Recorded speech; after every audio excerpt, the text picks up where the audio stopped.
Who do you think is helping the other? Are you helping your employees by giving them a job and a salary? Or are they helping you by coming on board and helping you achieving your vision? Number one, what's the problem? Big problem or a small problem? That's the first thing. Okay, if it's a big problem, check. Now, if that's a big problem, why now? What is changing in the market at the moment that is making that problem a relevant problem? And making you as an entrepreneur a great fit for that problem. Okay, how innovative is your solution? Does it have some sort of a moat around it? Can you protect it? Or is it just something that will become a fad very quickly or others can copy very quickly? And then the third one, did you now take all of that and talk to your real customers? What kind of validation did you do? And then we talk about your go-to-market. How are you going to make your product available to your customer at the right moment in the most efficient and cheapest way?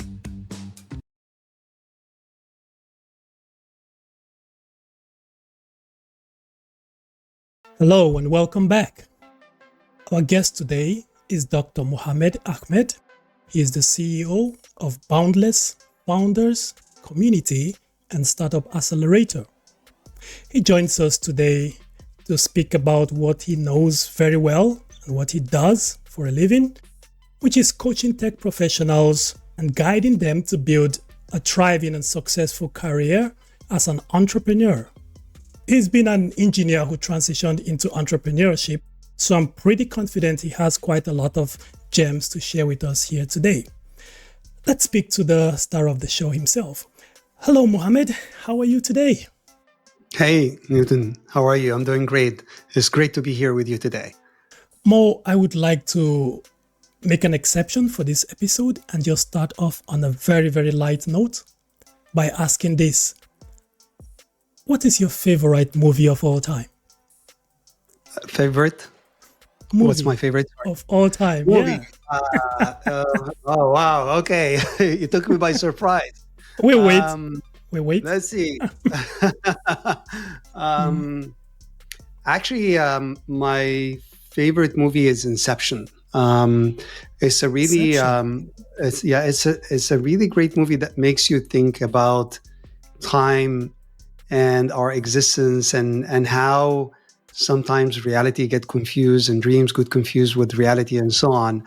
And it was really fascinating to see how the director, the author of the movie was able to take again the protagonist into different dreams and how those dreams are intertwined together and impact each other. It was really an eye-opener movie. Sometimes I think, okay, are we in a dream? Do we need to wake up? And the idea behind it is that sometimes we live in a reality. We think that this is the reality of everyone, or this is imposed on us and we cannot change it. But you just sometimes need to wake up. Welcome again, Mo. Let's jump right into it. Some watching this, Mo, might not be very familiar with who or what you do in the space in which you work in. I have just given a kind of a flimsy introduction, what I think you do and who I think you are. But in your own words, how would you introduce yourself? And also let us know what's your mission, Mo, on planet Earth. Yeah, absolutely. I like that because we all live by our why, and this is what really matters more than what we do because it changes, but our why is usually the same. It defines who we are truly. But maybe just quickly about my background and what brought me into what I do right now so that everyone would have the context about it. So I started my life just as an engineer. I studied computer science and I even went through higher education, finished my PhD in this space. And I'm passionate about technology. I have been passionate and still passionate about technology. And that brought me into academia a bit to do some research and work on supercomputers. That was my specialty. I have it here. And the book is all about how do you make sure that you are ready for this journey. And the way that I describe it, entrepreneurship or building your own company is pretty much like climbing a mountain. And if you go and ask any mountaineer about that specific journey, they would tell you the first thing that we would do, we spend enough time conditioning ourselves. You want to make sure that you're physically ready, you're also emotionally ready, you're mentally ready for such an unforgiving journey. And entrepreneurship is the same thing. So since most of the people who are listening to us might be full-time employees and they might be thinking about moving to entrepreneurship, if you really want to do that, the first thing that you need to invest in is your mindset and your conditioning, and being ready for that journey, because that will increase your chances of being successful, looking at things with the right perspective. And I mentioned this in the book. There are multiple dimensions that you need to work on. There's the mental, there's the emotional, there's even the spiritual, even the physical, financial, the family and friends or your network. All of these need to be conditioned and prepared for that new part of your journey so that you have the backbone when you start the journey. Now, you're not going to be 100% ready. You will never be 100% ready. I'm not calling for that. But you want to have the foundation before you start the journey that will give you that boost at the beginning. And then over time, you still need to maintain all of these. You still need to, keep reconditioning yourself. Take breaks, take a few steps back, and reorient yourself. You touched on something there with the mindset and conditioning. What's that about? If someone is looking to get the right mindset, to get the conditioning that will see them through, the stormy weather that lays ahead, how can they do this? Is there some extracurricular courses they can take? Or is it just like meditation or taking yoga? Or what exactly are we talking about? Yes, absolutely. Absolutely. First of all, let's think about, let's ask that question. What is a mindset? I mean, what defines a mindset, so that, everyone listening to us right now can appreciate what I'm about to maybe propose and recommend for them. A mindset is, in very simple terms, is your tendency, your natural tendency towards events that take place with you, or towards things, or sometimes you may call it your perspective about the world. Very simple example I can give to anyone. Let's say you believe that everyone around you, or people and humans in general, are friendly and they will work in your best interest.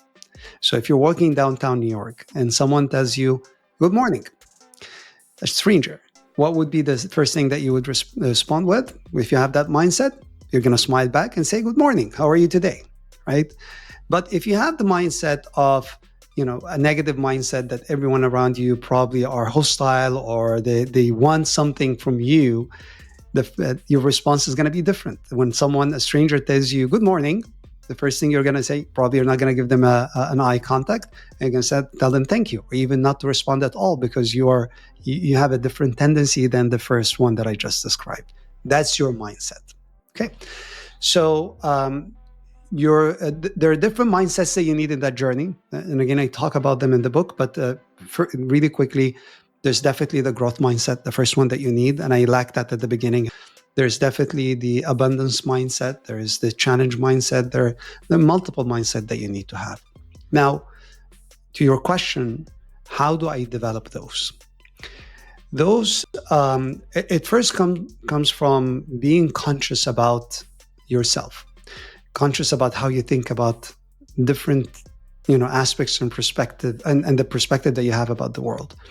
And frankly, it doesn't come in a sealed room. It doesn't come by just you sitting there and thinking, "Oh, you know what? I have a growth mindset." It comes, or you can realize that you have that consciousness when you go through different situations, and you have the proper reflection. And the most successful entrepreneurs, they bring in a mentor with them, or someone who can help them through that journey. I usually tell entrepreneurs, look, in your journey, you need 3 people that would help you. One of them is the mentor. And a mentor is someone who would challenge your mindset. An example, one of the questions or the exercises that I went through with my mentor back then, he was asking me a question. Who do you think is helping the other? Are you helping your employees by giving them a job and a salary? Or are they helping you by coming on board and helping you achieving your vision? And then we kept going back and forth. And he changed my perspective. We're definitely helping each other.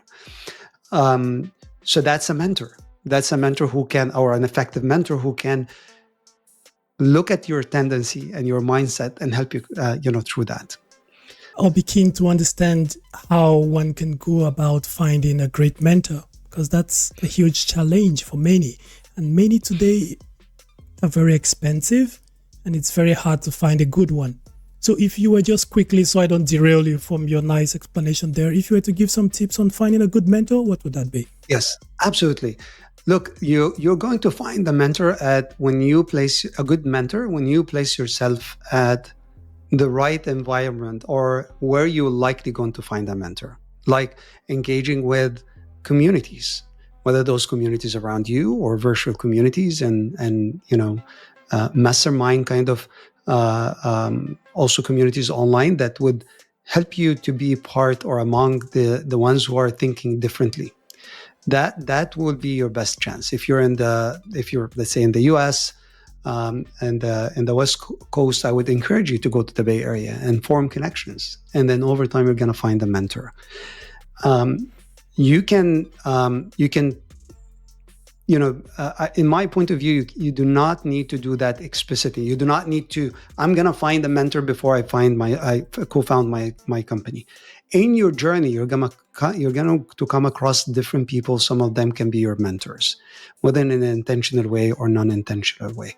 You just need to start and then talk with people. Some of them will click with you. Some of them would not. Whether that mentor is paid or not paid, the most important thing is the compatibility between you and that mentor. Do you have the same point of view about the world? So for example, I wouldn't work, if you would ask me, I wouldn't work with a mentor who would push really hard on the hustle kind of culture. I'm not a big fan of that. But I would look at a mentor who would always help me to find a balance. And their point of view is, how do you find the balance and harmony between your startup and your personal life, so that you do not feel that you're always pressed and always kind of compressed every day with the work that you do in the startup. So always need a mentor. Back to the mindset and how the mindset, how you can be conscious and build a mindset. Again, that mentor is one technique. And also we have lots of resources. If you go to our website, boundlessfounder.co, there are lots of resources that we offer to anyone. You can just go and download it, and they will walk you through some exercises to start thinking deeper about your thought process and about your tendency. You can start with those. This is something that I would recommend anyone to start with. And then after that, I'm happy to connect with anyone and help them further. Are there some people who are just not cut out for entrepreneurship, who shouldn't even venture out in that direction? Some people working the 9 to 5, they might be getting a steady paycheck. They might be built in a certain way. I don't know, what's your opinion? Are there some people that you would say, look, if you fit this mold, you should stay in a 9 to 5 for the rest of your life? What do you think? Look, I believe everyone has the capacity to become an entrepreneur. Anyone can become an entrepreneur. But not everyone has the will to become an entrepreneur for several reasons. The environment around them could be impacting them. How they were brought up as well. Their childhood might impact them. So first of all, I do not want to close the door and say there are some people who cannot be entrepreneurs. Anyone can be an entrepreneur. But it's worth exploring whether you can become an entrepreneur or not. And by the way, even if you realize at the end that, look, entrepreneurship is not for me, you're going to learn something new. So for example, it happened with me.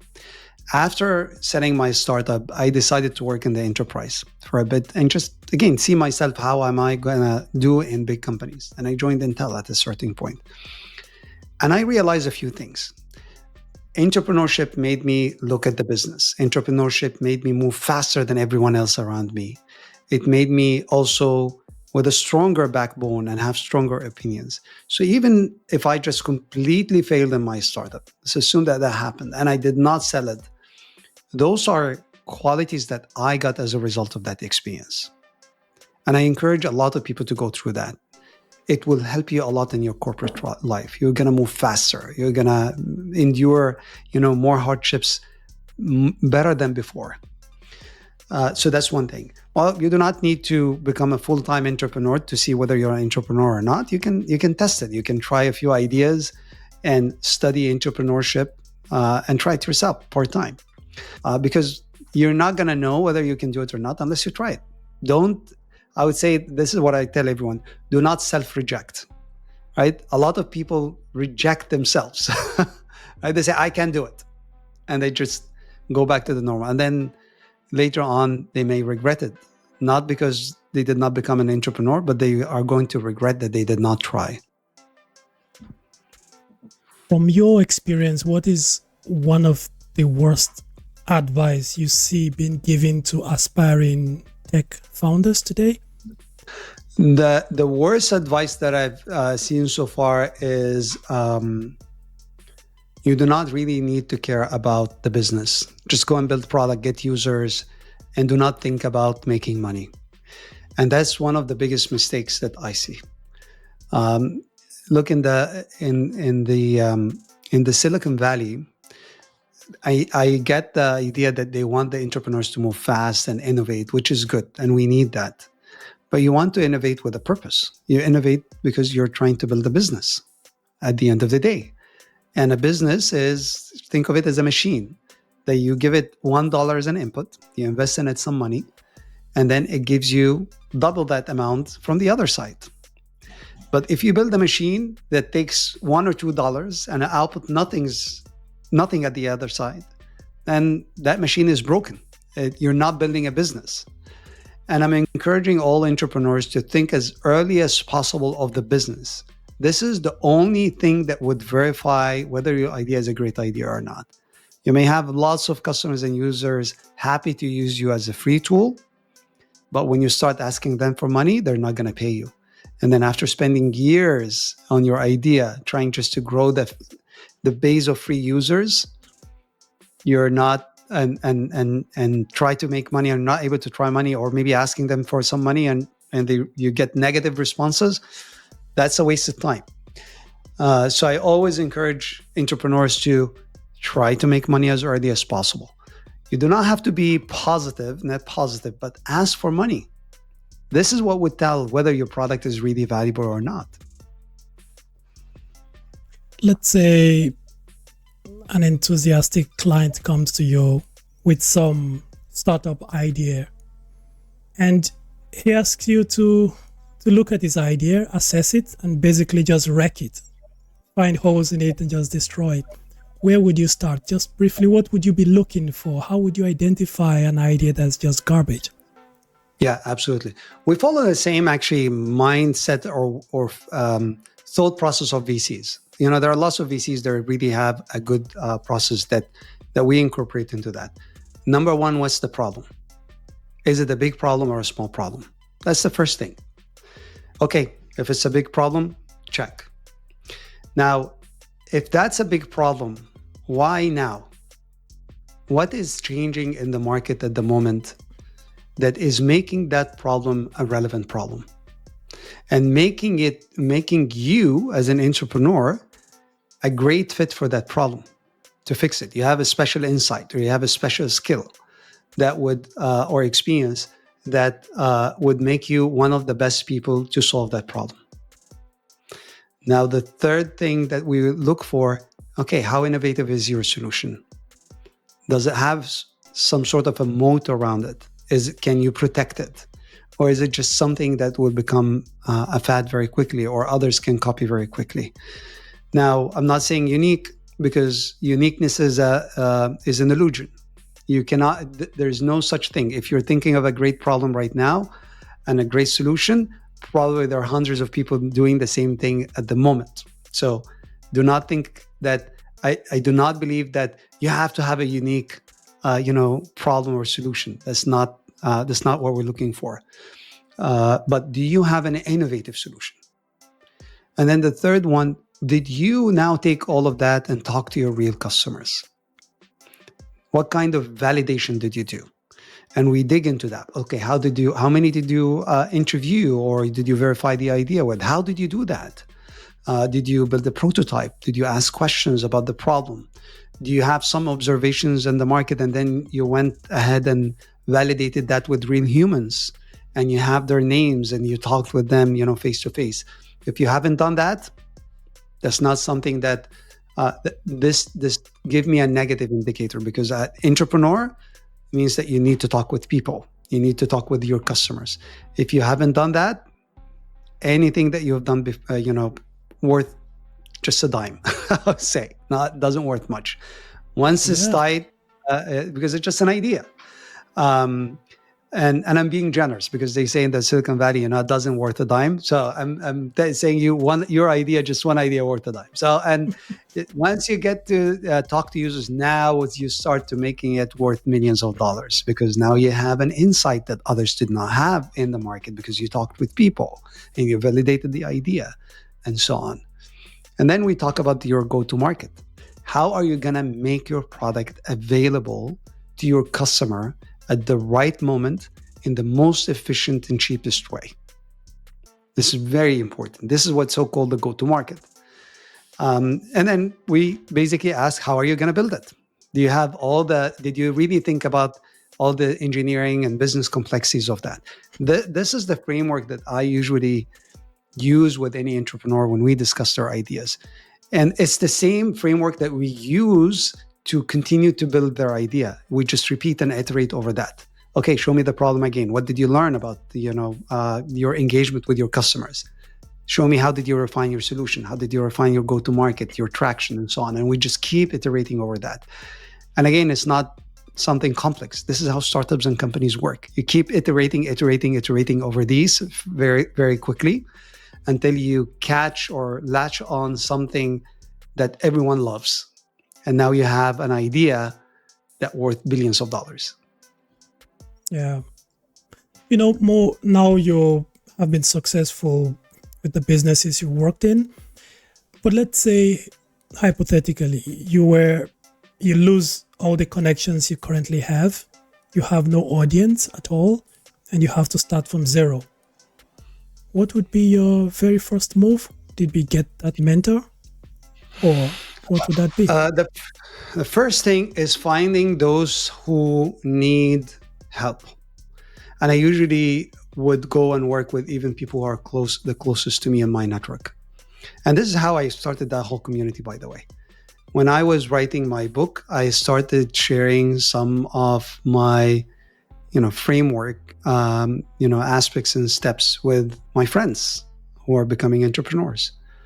And it's all about sharing those with others. I believe that this is, again, I'm a big believer in that. My number one KPI that we evaluate ourselves with is how many entrepreneurs we impacted today. Whether they're customers or not, what we truly care about is, did we impact their lives in a positive way? Did they know whether they can do it or not? Are they doing it in a better way today or not? And that's the main goal for me, frankly. Anything else is just an additional, I would say, benefit to us and for others. So yeah, it's all about just impacting positively others without any expectations. This is how I did it, and this is how I would do it again. What is one big mistake you made along your journey, which if you could go back in time, you would definitely change that first, or you would definitely do it differently? Not investing in my mindset initially. I thought that I was focusing too much on how do I do the sales, how do I do marketing, how do I build the product, do the fundraising, and so on. I got into too much into the mechanics of building a startup and a product, and I did not really look inside and say, okay, here's how I'm going to maintain myself. Here's how I'm going to grow. Here is the network that I need to invest into and have them around me to support me. That was the biggest mistake that I did at the beginning.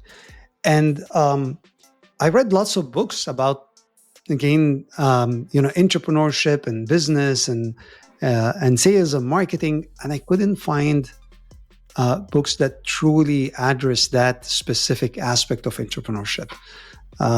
So that's one major mistake that costed me 2 dark and painful years of my life. Mo, let's say this was the last podcast you ever attended. I hope not.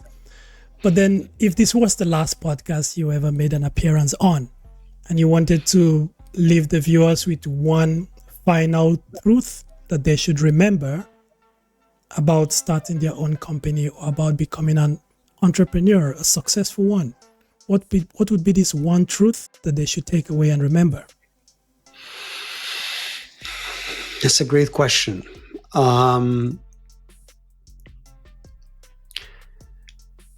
Build your company in a space that you truly believe in, and make sure that your company is connected with your purpose in life, because you're going to spend a lot of time with it. It's going to get ugly. You're going to see dark days, and you want to make sure, despite all those dark days and difficulties that you're going to go through, you still want to solve that problem. You still want to impact, your customers in a positive way. Do not do it because it's just exciting technology.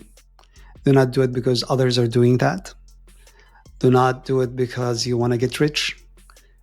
Do not want to do it because you want others to look at you and say, I'm an entrepreneur, or this guy is an innovative entrepreneur. Those are not good reasons for you to build a startup. Only your why and what you care about is what matters. And you want to impact others' lives, irrespective of technology. Whatever, pick the most exciting technology that we have today. The Gen AI is going to become irrelevant after a while. A new thing is going to come along. So if you're working only for the sake of innovating in technology, that's going to become irrelevant.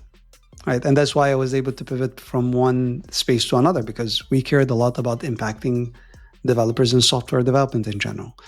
If it's about business and money, well, there's so many people out there who impacted millions and millions of lives without maybe creating that much money.